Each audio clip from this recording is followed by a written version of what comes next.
Are you tired of hiding your smile? Maybe it's time to get some help from G4 by Golpa. Their talented technicians specialize in creating brand new permanent teeth in just 24 hours. With as few as 4 titanium implants, you can enjoy a fully customized bridge for your upper and or lower set of teeth. You can have peace of mind knowing that the G4's experienced lab technicians have designed more than 15,000 new smiles. You can have a new smile that looks, feels, and functions just like natural teeth. Patients from all over the world travel to G4 to get their permanent smiles in just 24 hours and change their lives forever. Booking an appointment has never been easier. Simply visit yourteeth.com today and schedule your appointment with G4 by Golpa. Mention this podcast when you book to save $1,000. So what are you waiting for? Get ready to show off your new, confident smile with G4 by Golpa. Visit yourteeth.com today and start your journey to a new, permanent smile in just 24 hours. G4 by Golpa. Powered by technology. Inspired by patience.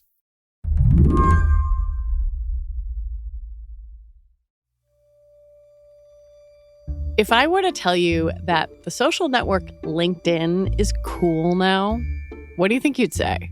I think LinkedIn has to be categorically the most cringy social media out there and is incredibly inauthentic.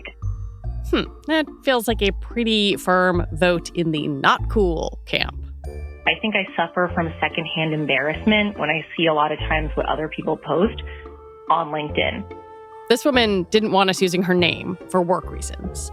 But other people, like our colleague Nadira Goff, went with the idea that LinkedIn might not be cool, but it is useful. A good tool to have in your toolbox. As a journalist, it can be really easy or helpful to verify that a random name that I found on a website actually is the CEO of a company, or to find sources, or for sources to find me or verify that I'm actually the journalist that they think that I am. And I would be remiss to say all of this without also saying that LinkedIn is how I found my current job posting. Listener Robin Moy also wouldn't go quite so far as to call it cool, but I do think LinkedIn is a really interesting social media platform. When I'm the second, I'm looking for new work, I go on there and I'm like, all right, time to get my premium locked in. And I think it's a way that it makes you feel like you're out there in the mix of the job search environment. Then also, people do use it to post more personal, fun things. And so I think it's kind of like there's a give and take to it. The reason I asked this question in the first place is because of a story I read in Bloomberg Businessweek. A story by Sarah Frier, who edits tech coverage there and has reported on social media for a decade. And Sarah's story had the headline, "Sorry, but LinkedIn is cool now." What? Stop. Explain. It's all in the data. I mean, okay, do I think LinkedIn is cool? I'll use it begrudgingly because I have to, but there are some people out there, there are a lot of people out there, 41% more often than a couple years ago, posting content, using LinkedIn like a social network, the way they used to post on Twitter, the way they used to post on Facebook. Just doing all that stuff on the Join My Professional Network site. It's really become a place for conversation, for thinking out loud, at a time when all of the other social media platforms are really pulling away from that and making themselves more about video, more about celebrities, more about entertainment. LinkedIn is still about knowledge. And I think that is comforting and stable. And maybe stable is cool in an era of, economic tumult and people trying to get jobs. So today on the show, we are going to make the case, God help me, that LinkedIn is where it's at. I'm Lizzie O'Leary, and you're listening to What Next TBD, a show about technology, power, and how the future will be determined. Stick around.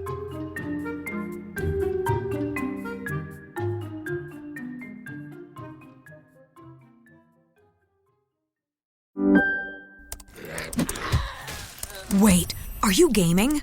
On a Chromebook? Yep. It's got a high-res 120Hz display, plus this killer RGB keyboard. And I can access thousands of games anytime, anywhere. Stop playing. What? Get out of here. Huh? Yeah, I want you to stop playing and get out of here so I can game on that Chromebook. Got it. Discover the ultimate cloud gaming machine, a new kind of Chromebook. This episode is brought to you by Shopify. No matter how big you want to grow, Shopify gives you everything you need to take your business to the next level. Shopify is the commerce platform that makes it easy to show up and sell exactly the way you want to. No need to code or design. Sign up for your $1 per month trial period today. Visit shopify.com/offer23 to get started. Like all good journalists, Sarah found inspiration for her story in daily life. After Elon Musk took over Twitter, she noticed that when she posted links to her stories there, they didn't get much traction. And the same thing happened when she posted on Instagram and Facebook. The platforms prioritize video now, and links just don't do the kind of numbers that they used to. So I was really struggling just in my own career to figure out, okay, where do I post now? What do I do? And I don't think, I was seeing Mastodon, Blue Sky, all of these alternatives to Twitter propping up, but it's just not going to build the habit for people because the network isn't there. People don't want to build a network from scratch. They've been there, done that. And I think that places that have existing networks become so much more powerful. And I found myself, when I did post on LinkedIn, it used to go into kind of this black hole.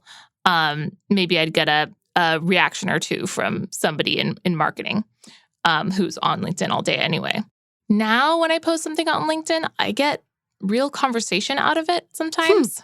And that started this thinking, like, is this really happening? Are people really spending their time scrolling on LinkedIn? And then over the summer, we had an intern at our office in San Francisco, and she wrote this devastating newsletter about how she'll never have a Twitter account, because why would you? And I asked her, like, where are you posting instead? She was like, oh, LinkedIn and Instagram. I was like, really? A college student thinks that it's way more acceptable and worthy to post on LinkedIn than, any of the places that I think I'm supposed to post.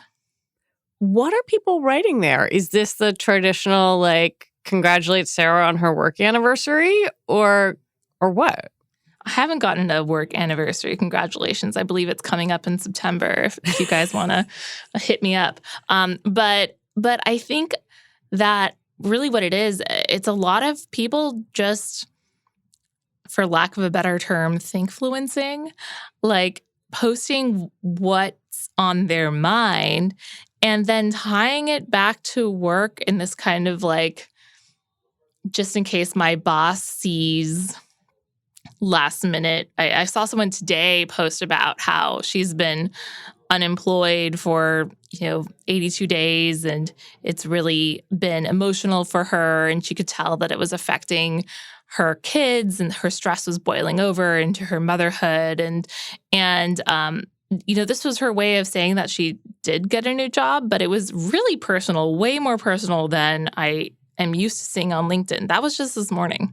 That feels like an old school Facebook post. It really does, and that's kind of how it feels on LinkedIn sometimes.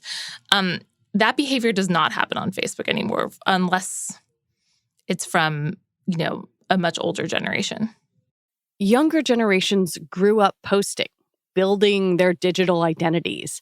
And when it comes to work and their professional identities, they're not keeping the same job for 40 years. I think millennial and Gen Z professionals are much more likely to hop from employer to employer every couple of years.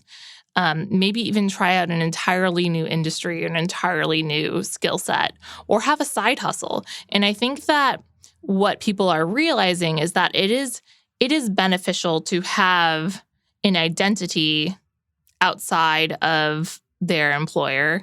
And that identity is like the same kind of identity they'd build anywhere else on social media, just for a targeted purpose. When we're using Instagram, I wrote a book about Instagram. the way people used it over the years, it became less about like, oh, here's what I see through the lens of my camera, like, and I'm sharing it with you. It became so strategic, so curated, so about like, who do I want? How do I want to be seen? If somebody is looking me up because we're going to go on a date, like, what do I want them to think about me? And I think that Twitter too became more professional. It used to be like, hey, I'm at this concert. It's pretty cool. Like, you're just posting about it. Then, it becomes the place where, as a journalist, I'm posting my scoops. I'm posting what's going on. I'm trying to look for community people whose work I can compare to and promote, and maybe they'll promote me. And so I think that becomes professional and strategic. So like every network is becoming that way. LinkedIn is becoming more acceptable. Like societally, we are fine with people, hustling. We're okay with grind set. We're okay. I mean, I think LinkedIn's become a little less like that, thankfully. The broetry era of 2017, where people were just talking about hustle culture and working till they dropped and having their butter coffee. I think we're past that. I think the pandemic was an era of realizing like work and personal life are deeply intertwined.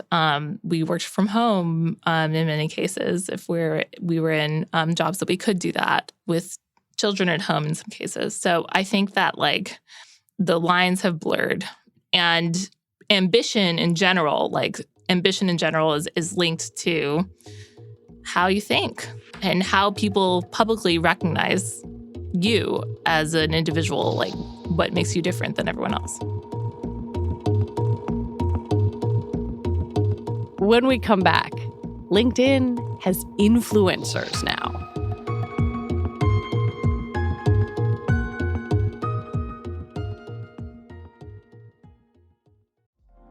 Hey, TBD listeners.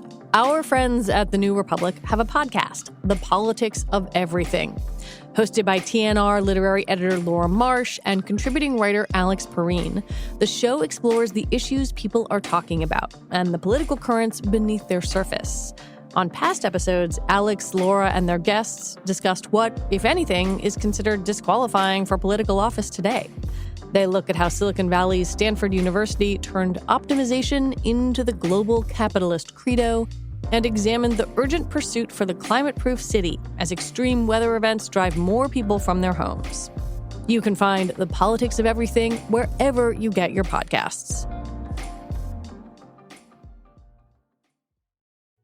I was really astonished in reading your story that you talked to a woman who is a LinkedIn influencer, for lack of a better term. I don't think I understood that was something that existed. It's really been something that the company itself has tried to drive. They're a little, I think, slower than some of the other platforms in really getting it. But in 2011, they started trying to get CEOs and the kind of people, I remember, Arianna Huffington, like news anchors, like people like that were getting to be LinkedIn influencers. And that's like the established A-lister types of the professional world. And the way every social network works over time is you have the celebrity, the high-level people using it, but you also end up having the people who are striving to be like those, the grassroots influencer. And I don't think that a social network can be culturally powerful until it has people who have become stars because of their content there. Because then the new users can look at that person and say, oh, I want to be like them, like want to have their success. And it becomes self-replicating. And it can become self-replicating. It can fuel future use of that network. So what LinkedIn's done in the past couple of years is they've added podcasts, they've added newsletters, audio. People made fun of them a lot when they added LinkedIn stories. Like, are you really going to watch a 24-hour disappearing thing that I do? But there are some people on LinkedIn who just really like kind of spend their professional effort there and have consulting businesses off of it, or mentoring businesses or advisory businesses. And the person I talked to, Saleha Rizvani, she has a book that she was able to sell well because of a book on confidence because of her LinkedIn following. One of the things that I find really interesting here is that LinkedIn has clearly gone through a remarkable period of growth. You've talked about it, but they seem to capitalize on a very stable structure behind that. Tell me a little bit about the company. It's almost easier to explain in contrast to the other social networks. Because what we're seeing at LinkedIn is a little bit of stability, which is not what we've gotten in the advertising industry at large. When the advertising industry is what fuels Meta, it's what fuels Twitter, now called X, Snapchat, Pinterest. Like, they're all dependent on ads, which means they're all dependent on attention, which means that, when a player like TikTok comes in and has a better way to capture attention through short TikTok videos, Facebook makes Reels and Instagram makes Reels and tries to do it that way. And then they also copy TikTok's algorithm to make it less about like a social network and more about entertainment. So I think that the other companies have had to dramatically change, and Twitter had to sell itself. Right. There's an argument whether they had to sell themselves, but certainly it was the right economic, like purely on will they make a ton of money off of selling themselves to Elon Musk? They did. That obviously led to a lot of dramatic change at that company. So I think LinkedIn, the reason that they're different is they don't just depend on an advertising business. They have one, but it's not their main thing that they do. They have a recruiting business where they connect people to people who might be good fits for the jobs that they're looking to fill. They have a sales, what's called Sales Navigator, which is like a way to, if you're trying to sell a product, find you the right kind of clients, the right decision makers to buy those. And they charge quite a bit for those premium packages of LinkedIn. So I think that that's allowed them to kind of, hard to say benefit, but in times of economic turbulence, people do need that kind of a tool still. The culture of professionalism on LinkedIn also spares the platform some, though certainly not all, of the harassment and hate speech problems that other social networks have. There are also fewer pylons and flame wars. People, when they get in fights, they sort of publicly resolve them. It's a very strange thing to see.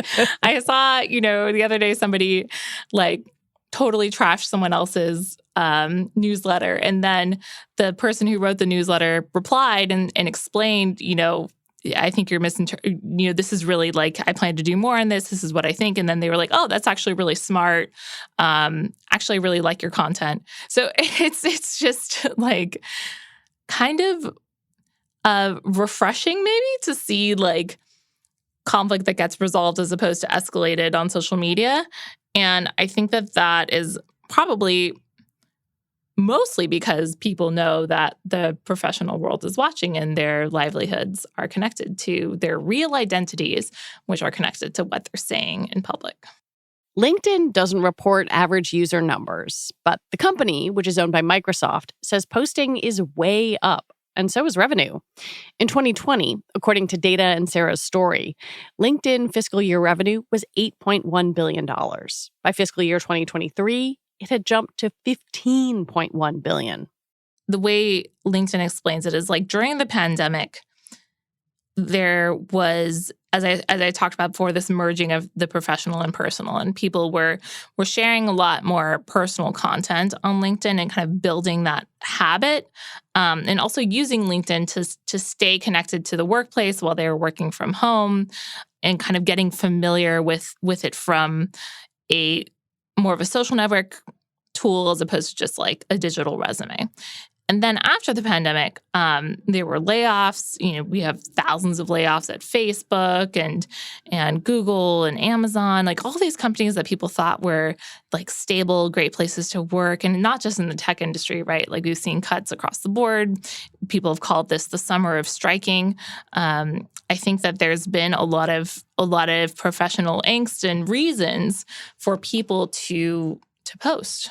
And the statistic that they provided, the 41% growth in content posted between spring of 2021 and spring of 2023, I think that that's just crazy growth for a network that's 20 years old. and it's not just growth in like the user number, because I think the user number has kind of been steadily growing. It's growth in the behavior, which is really what I was more interested in for this piece.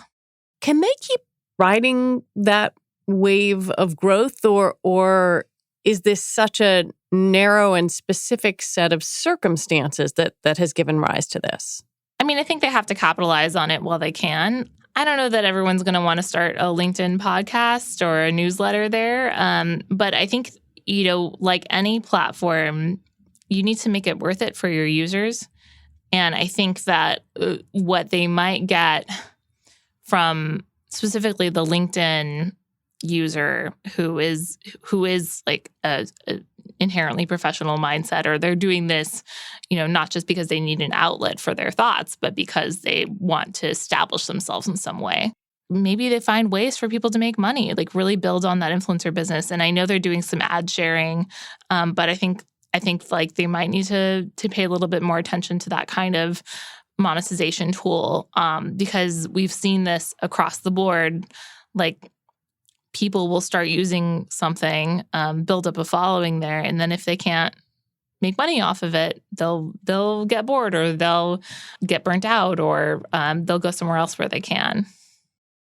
I think one of the reasons I found your story so fascinating, and that I find LinkedIn so fascinating, is that it is so different, and its importance in kind of your life is so different depending on who you are. Not unlike all social media, but I once had a boss who said she would never hire someone who didn't have a good LinkedIn page. And I remember thinking, that's completely deranged. Like, I have the most minimal LinkedIn page that you could possibly imagine. But it did make me think after reading your story, like, oh, do we all have to be on LinkedIn now? Like, is this another social network that I must tend to? I think that, like, you don't have to if you're not trying to change your job or whatever. But I do think that if you are posting on LinkedIn, you're probably going to have a better chance of that kind of thing getting seen by a network of people who you want it to reach than if you were to post on another network at this point. Like, I think that the table stakes are having that digital resume. So you're telling me I have to stop doing stupid jokes on Twitter now? Oh, no, you should keep it up. I think Twitter is a great place to do stupid jokes right now because there's just not a lot of people hanging out there. So the stakes are lower. Just be yourself. I feel like actually algorithmically stupid jokes are doing way better on Twitter than they used to. It's all about the memes. That's why they don't want news links. They want it to be all about, like if you do an image post, this is your, listeners who are trying to figure out Twitter now. X now, I should say. If you do an image post without a link and like some text at the top, Twitter will think it's a meme and love it. It'll do some big numbers. Maybe, if it's good enough. So if LinkedIn is looking at this data, all of these posts, they're reading your story, do they think they're cool now? And if they think they're cool, does that mess with what they're doing in the first place? I think that LinkedIn, the response I've gotten, at least from the people who are like hardcore LinkedIn users, is, hell yeah, we're cool. We've always been cool. And finally somebody recognizes it. And then the response from everyone who sort of begrudgingly uses LinkedIn is like, oh my God, no, never. Like, I wouldn't be caught dead, like relying on LinkedIn as my main, microphone to the rest of the world. And I think that shows their challenge, right? Like, they probably need to maintain LinkedIn as like this utility. But they also need to, and they plan to lean into this fact that people are engaging with this content and liking this content, and they need to encourage it. They call it knowledge content, like people sharing their thoughts, which is like a very nerdy way to talk about it. But yeah, I mean, I think they have potential to capitalize on it. And if they do want to do that, they probably have to do it before Threads becomes a thing, if Threads becomes a thing.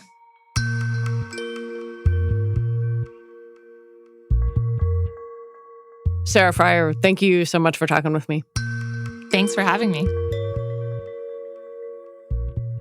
Sarah Frier is the big tech editor at Bloomberg. And that is it for our show today. What Next TBD is produced by Evan Campbell and Patrick Fort. Our show is edited by Mia Armstrong-Lopez. Alicia Montgomery is vice president of audio for Slate. TBD is part of the larger What Next family. And we're also part of Future Tense, a partnership of Slate, Arizona State University, and New America.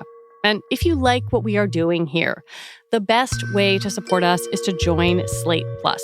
That's Slate's membership program. If you become a member, you get all your Slate podcasts ad-free. Just head on over to slate.com/whatnextplus to sign up. All right, we'll be back on Sunday with another episode. I'm Lizzie O'Leary. Thanks for listening.